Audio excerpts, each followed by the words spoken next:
پتہ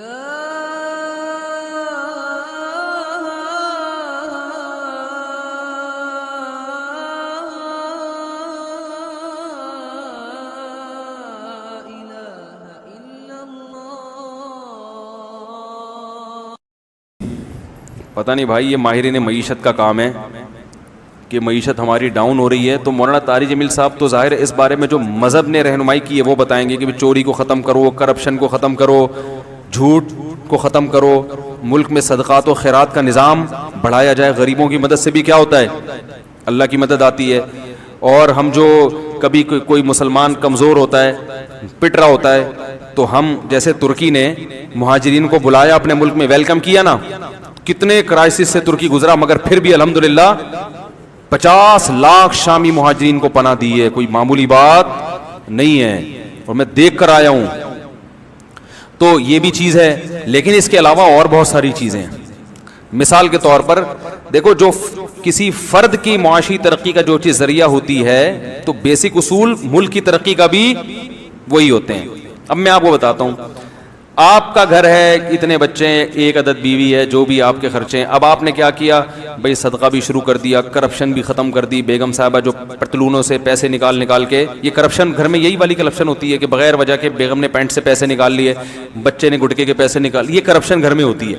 یہ ساری چیزوں پہ آپ نے کنٹرول کیا، بیگم کو شاپنگ کے لیے پیسے دیے تھے، وہ پورا حیدری خرید کے لے آئی، یہ اسراف ہے تو آپ نے ذرا اس کو کنٹرول کیا، خود اپنے خرچوں پہ بھی کنٹرول کیا آپ نے، صحیح ہے نا؟ تو یہ آپ نے کرپشن پہ کیا کر لیا، لیکن اتنا کافی نہیں ہے۔ کمانے کا ذریعہ کیا ہے آپ کا؟ سب چیزیں کنٹرول ہو گئی، مگر جاب پہ وقت پہ پہنچتے نہیں ہو، آپ کی آبادی بڑھ گئی ہے، بچے گھر میں ماشاءاللہ زیادہ ہو گئے ہیں، مگر ارننگ بڑھانے کا آپ سوچتے نہیں ہو۔ میں جو کہتا ہوں نا، بچے زیادہ ہونے سے رزق میں برکت ہوتی ہے، تو وہ خود بخود نہیں ہو جاتی، آٹومیٹک، آپ کو بھی محنت کرنی پڑتی ہے، تو اس میں اللہ کی مدد ہوتی ہے۔ اگر آپ ہی سست ہو کے پڑ جاؤ تو پھر تو ایک بچہ بھی آپ کو کھا جائے گا، بلکہ خود اپنے آپ کو کھانا شروع کر دو گے تھوڑے دنوں میں۔ تو سست لوگوں کے ساتھ اللہ کی مدد نہیں ہوتی۔ تو اب ملک کی معیشت میں ایک بہت بڑی جو گڑبڑ ہوئی ہے، ہم بھی کچھ ماہرین کے ساتھ بیٹھتے ہیں، کچھ حالات پتہ چلتے ہیں۔ پچھلی حکومتوں نے قرضے لے لے کے ملک کی واٹ لگا دی ہے۔ اس وقت جو پاکستان کی معیشت بحال تھی وہ مصنوعی طور پر تھی، وہ اوریجنل نہیں تھی۔ بہت کچھ پاکستان میں تعمیری کام ہوئے، یہ بن گیا، روڈیں بن گئی، لاہور پیرس جیسا بن گیا، فلانا ہو گیا، بڑے خوش ماشاءاللہ، وہ مصنوعی تھا۔ اس کی مثال ایسے ہے جیسے فرض کرو میرے 3 بچے ہوں، ویسے تو الحمدللہ اللہ نے زیادہ دیے، ایک مثال دے رہا ہوں۔ تو میں اب کیا کرتا ہوں، میں ان بچوں کے لیے ڈیفینس میں 3 بنگلے لے لیتا ہوں ہر ایک کے لیے، اور کنوینس کا بہترین انتظام کہ بچوں اسکول جاؤ گے تو عام بچہ ایک عام وین میں جائے گا، تمہارے لیے ایئر کنڈیشن بسیں ہوں گی۔ پھر میں نے سڑکیں بنوا دی کہ ہمارے بچے جس بس میں جاتے ہیں وہاں کھڈے بہت ہیں، تو وہ سڑکوں کیا کر دیا میں نے، بہترین سڑکیں بنا دی۔ اب بچے کہہ رہے ہیں ہمارے ابا نے ہمیں بہت ترقی دی ہے، اور اللہ نہ کرے ابا کا انتقال ہو گیا، چاچا آ گئے بچوں کو سنبھالنے کے لیے۔ اب چاچا نے جب کیلکولیشن کی تو ان کو پتا چلا ابا نے ان بچوں کو 20 کھرب روپے کا مقروض بنا دیا ہے۔ نہیں یاری بات، ابا نے جو یہ سڑکیں بنائی اور ایئر کنڈیشن بسوں کا انتظام کیا اور بچوں کو ہر بچے کو ڈیفینس میں بنگلے لے کر دیے، اس میں ابا کا ذاتی ایک دھیلا بھی بولو بھائی، ایک دھیلا، بلکہ 70 بھائی سے 1 کروڑ روپے لیے، وسیم کباڑیے سے لیے، اور سارے سود پہ لیے۔ سارے کس پر لیے؟ سود پہ لیے۔ اب وسیم کباڑیے نے قرضہ دینے سے پہلے کہا بیٹا تو لے تو رہا ہے، دے گا کیسے؟ تو آپ نے کہا کہ یہ میرے بچے ہیں نا، یہ میرے بچے ہیں، ان کی اولادوں سے نکال لینا، اور ایگریمنٹ سائن کر کے دے دیا، بجلی کا بل بڑھا کے، کرایہ بڑھا کے، وغیرہ وغیرہ بڑھا کے۔ تو اب جو بھی حکمران آتا رہا وہ ان پرانے قرضوں کو پورا کرنے کے لیے مزید ڈبل قرضے۔ اب یعنی چاچا نے کیا کیا؟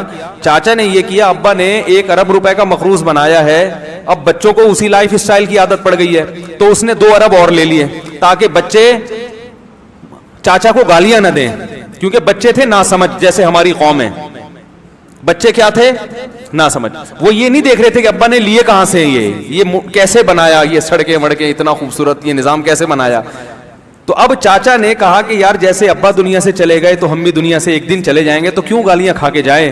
انہوں نے 1 ارب قرضہ لیا، ہم کتنا لیں گے؟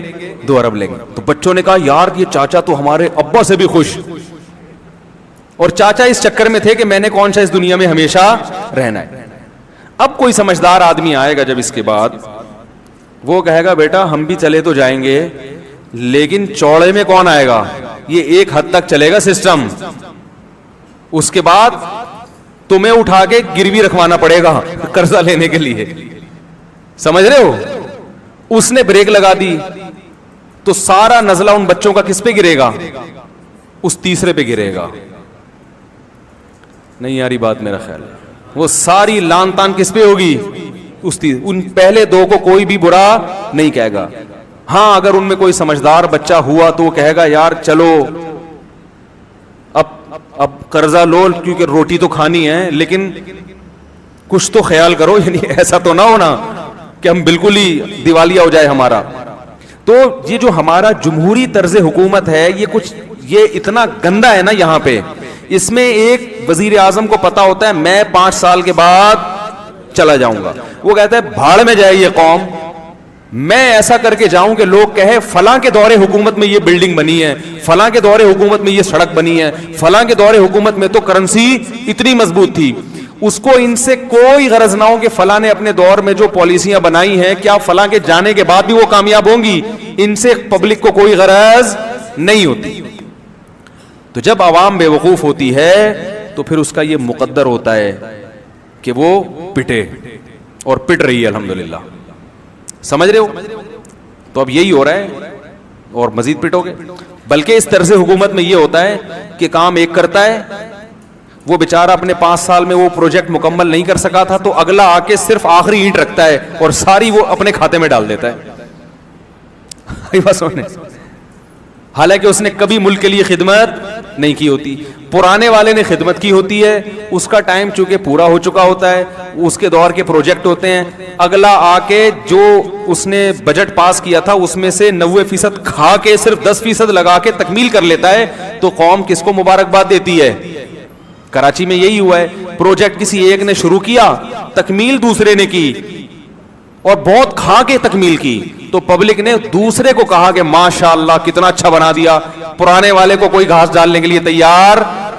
تو یہ بڑا عجیب نظام ہے بھائی, یہ بہت ہی گندا نظام ہے جو ہمارے اوپر مسلط ہو گیا ہے.